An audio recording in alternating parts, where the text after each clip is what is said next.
What's up guys, Everything Apple Pro here, and as is yearly tradition, let's compare every model of the iPhone for the second time in 2016. And no, iOS 10 removes my famous slide to unlock shot, so I cannot do that anymore. Here's a click to unlock instead. And for the 9th year of the iPhone, we've got new arrivals. They remind me so much of the iPhone 3G release. As we arrive at iPhone's first birthday, we're gonna take it to the next level. Today, we're introducing the iPhone 3G.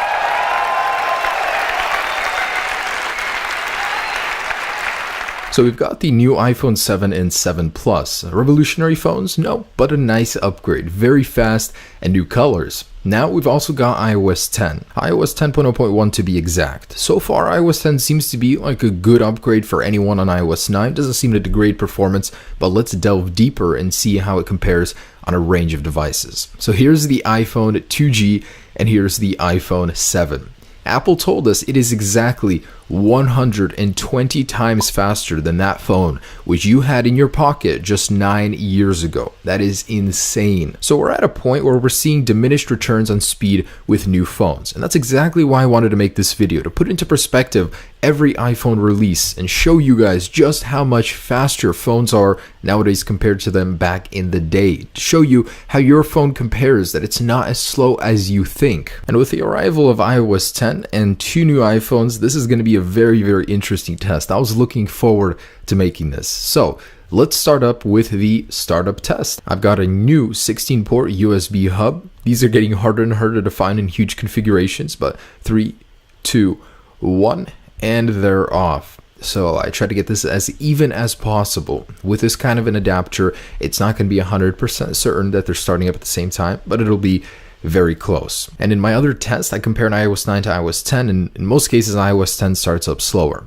The first one is the iPhone 7, and then like clockwork, the iPhone SE, iPhone 6s Plus, iPhone 6s, and then even the iPhone 6 Plus started before the 7 Plus and the iPhone 6. That's incredible. I don't know why that one boots so slow. Then the 5s, and then the iPhone 7 Plus. For some reason, the 7 Plus has a huge delay. Then the 2G, iPhone 3GS, and we're just left with most of the older devices. So 5C then on iOS 10, iPhone 5, and the iPhone 4.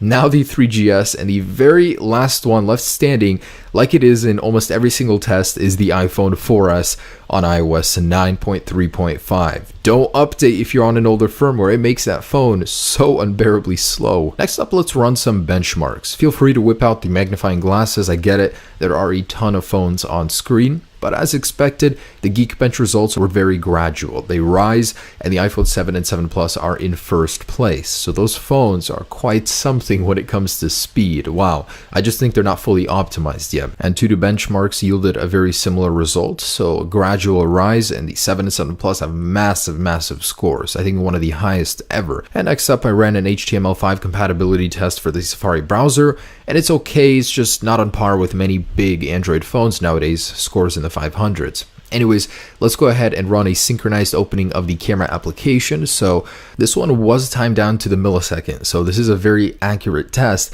Launching the camera application was pretty fast, but the 7 and 7 Plus were not the fastest to open it. Now this concludes the speed portion of the video. Of course, the newer the iPhone is, the better it performed. The older phones had a difficulty keeping up, but in some cases outperformed the newer ones. That's what was surprising. So I just wanted to say, it's not always smart to update your phone to a newer firmware right away, as it can degrade the performance of your device. In this case, iOS 10 does, but not too much. So next up, audio. Every iPhone so far has had a headphone jack except this year's, so it better make up for it in another way with speaker output. Apple included new stereo speakers in the new iPhones, so I'm very excited to test those out, and they did not disappoint. The older phones were pretty low on the decibel meter scale, but the new ones, oh my goodness, they are loud. And next up, the heat test. So while charging and running benchmarks at the same time for about 10 minutes, I went ahead and measured the hottest point on each iPhone, and the newer ones actually run pretty cool. So it's very interesting to note that the larger Plus models dissipate heat more.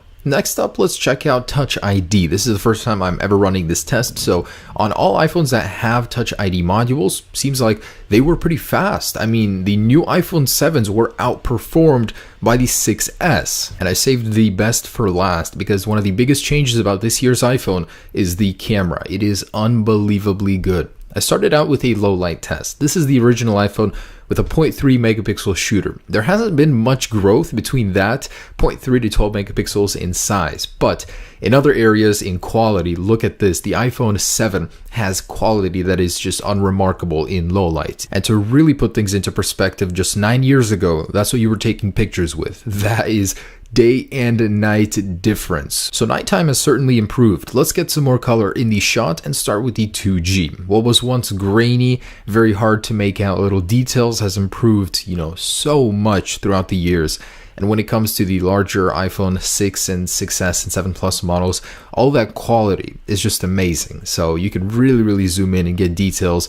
And comparing it to the iPhone 2G, once again, look at that. That is just completely different. And the last test I wanted to perform was a FaceTime selfie test. So taking a picture of that color with the iPhone 4, grainy, and it didn't really start to get good until the iPhone 6S. Now with the iPhone 7, we've got 7 megapixels, and it's certainly much better. Comparing it to the iPhone 4, which was so blurry, you can actually make out details and colors very much better. And just some test footage. So on the left is the first phone that was capable of recording video. This is 480p, I believe, and on the right is 4K from the iPhone 7 Plus. Notice how details are much more apparent.